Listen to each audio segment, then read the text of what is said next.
Perkenalkan, Edward Akiko Wibisono, biasa dipanggil Edward atau Edo. dia adalah salah satu pegawai PLN, pegawai tugas belajar. Dia dibiayai PLN untuk belajar, dan ini ceritanya menuju ke University of South Wales, Sydney, Australia. Jadi kemarin periode waktunya itu kita periodenya dari bulan Februari Maret kalau nggak salah, Februari Maret April sampai sekarang Agustus. Waktu itu pertama kali nyari LOE itu di bulan Mei tanggal 13. Karena kenapa tanggal 13 saya ingat? Karena saya itu keluar hasil IELTS-nya official tanggal 13 Mei dan itu sempat nyari-nyari beberapa kampus. Kampus sendiri yang saya daftar itu ada University of Edinburgh, University of Melbourne, University of New South Wales, sama double degree Inno Energy.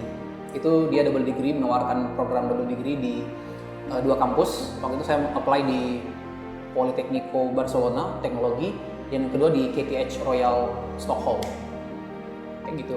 Dan kemudian berkembang, akhirnya setelah melalui proses seleksi kampus, diterima di University of Edinburgh, di University of New South Wales, sama di University of Melbourne. 3 ya, Pak? 3 kampus, Pak. Terus terang kampus incaran nomor 1 itu University of Edinburgh. Dan programnya Carbon Management. Itu betul-betul kita kan memang, terus terang saya juga tertarik dengan mempelajari mekanisme trading karbon dan carbon emission. Itu terus terang saya minat banget gitu. Tapi dalam kondisi tertentu kemarin memang kita ada dinamika lah di kantor terkait timeline untuk penentuan waktu, tanda tangan kontrak, dan penganggaran.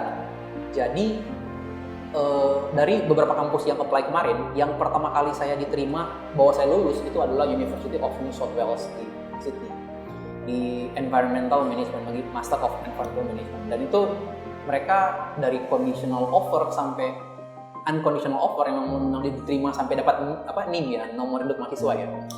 Itu periode waktunya sekitar 21 hari semenjak saya daftar di tanggal 13 Mei itu. Dan itu menurut saya sudah paling ideal dengan program yang saya ada sekarang.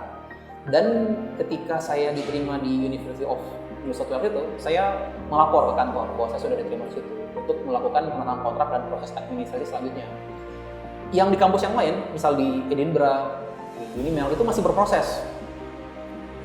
Dan saya pikir kalau misalkan diterima pun di Edinburgh, karena jadwal pengumuman penerimaannya itu tanggal 31 Juli. Waktu itu kemarin mereka balas email saya. Dan di halaman webnya juga 31 Juli. Saya pikir 31 Juli itu kurang cukup untuk mengurus visa, karena kita harus intake September, tanggal 1 September sudah harus kuliah, itu di Edinburgh. Visa student ini kan kadang-kadang antri, kadang-kadang lama, dan wah susah. Dan akhirnya setelah berbagai pertimbangan, ya udahlah, akhirnya saya memilih yang pasti di University of New South Wales. Dan apesnya, ketika tanda tangan kontrak, beberapa hari setelah tanda tangan kontrak di bulan Juli, pengumuman lah di Edinburgh, dan saya diterima. Waduh, bisa ganti nggak bisa, karena surat tanda tangan kontrak, ya komit dengan kontrak, akhirnya menjalani di University. University juga bagus kok. Kemarin di QS World Ranking 2004 naik dia tuh dari 45 jadi ranking top 19 ranking kampus. Tapi bukan soal itu sih, tapi lebih kepada silabus yang ditawarkan dan cocok dengan tugas yang diberikan, amanat yang diberikan. Nah, environmental management ini sebenarnya kalau mau pikir kok lingkungan ya, nggak ini inline sama ini. Tapi pertama, karena ada beberapa di silabus environmental management juga membahas terkait energy trading sendiri. Di beberapa kampus, misalkan di Queensland University itu malah programnya namanya Energy and Environmental Management. Nah, karena di dalamnya juga membahas soal energi sebenarnya. Bagaimana kita memahami market energi seperti apa, dan di dalamnya juga dibahas. Waktu saya buka silabusnya, memang waktu itu tidak inline melulu untuk fokus ke energi trading. Tetapi di dalamnya ada sekitar 5 mata kuliah yang memang fokus membahas tentang ada kaitannya dengan energi trading. Nah, kemarin memang dari kantor sendiri dari PLN sudah membuka kerjasama sebenarnya dengan beberapa kampus di Australia. Salah satunya kampus yang inilah dari kedutaan kemarin merekomendasikan kampus yang Group 8 atau kampus terbaik di Australia, misal University of Melbourne, University of Sydney, University of New South Wales, Monash University, Queensland, Perth, Western Australia. Itu kita diarahkan untuk ke sana. Nah, kemudian ketika saya mencari unit double ini yang bisa lah kena lah masuk di sini. Jadi itu yang saya akhirnya apply. kalau lihat di indeks ya, googling di City Index tuh, Sydney katanya kota termahal 40, ranking 40 dunia. Sebagai komparasi teman-teman, Jakarta itu ranking 440, Sydney 40, kayak gitu. Jadi memang persiapannya apa ya, mental sebenarnya, sama nyari akomodasi. Terus terang kemarin dapat inilah diskusi sama teman-teman untuk tahun 2023 ini, banyak mahasiswa yang dari Eropa, dari belahan dunia lain lebih memilih ke tempat-tempat studi yang tanda kutip lebih stabil lah. Misalkan Eropa kan lagi punya ganjing, ya lagi ada dinamika lah. Jadi lebih cenderung nyari ke Australia yang lebih kondusif situasinya. Sehingga akomodasi itu meningkat sekitar 20% katanya harga-harga di sana. Jadi ya memang ada istilahnya war akomodasi itu lagi terjadi di sana. Dan saya juga terlibat di dalam dinamika itu. Nah, untuk mengakali itu, untuk menangkal itu maksudnya, saya juga berusaha nyari-nyari akomodasi. Salah satunya pakai aplikasi. Yang pertama Flatshare, kemudian ada Gumtree, kemudian ada realestate.com.au, itu juga ada. Jadi mereka tuh seperti OLX sebenarnya. Atau kalau Indonesia apa ya? Amikos mereka nyari. Kita nyari patokan harga kita berapa kira-kira, dan kita nanti dikasih rekomendasi. Memang nggak banyak, karena untuk akomodasi yang terjangkau itu di sana juga agak susah. Dan di sana itu modelannya, cerita ya akomodasinya, beda kayak Indonesia. Kalau Indonesia mungkin membayarnya per bulan, kalau di sana nggak, per minggu.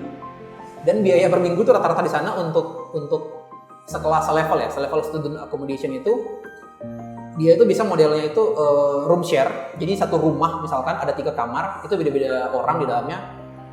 Kamarnya private tetap, tapi kamar mandinya bareng-bareng. Kamar mandi, dapur tuh bareng-bareng. Jadi benar-benar hidup bersosialisasi lah sama orang luar. Ya mungkin untung-untung kalau misalkan kita dapat teman orang Indonesia ya, tapi kebanyakan dapat teman orang asing, orang luar.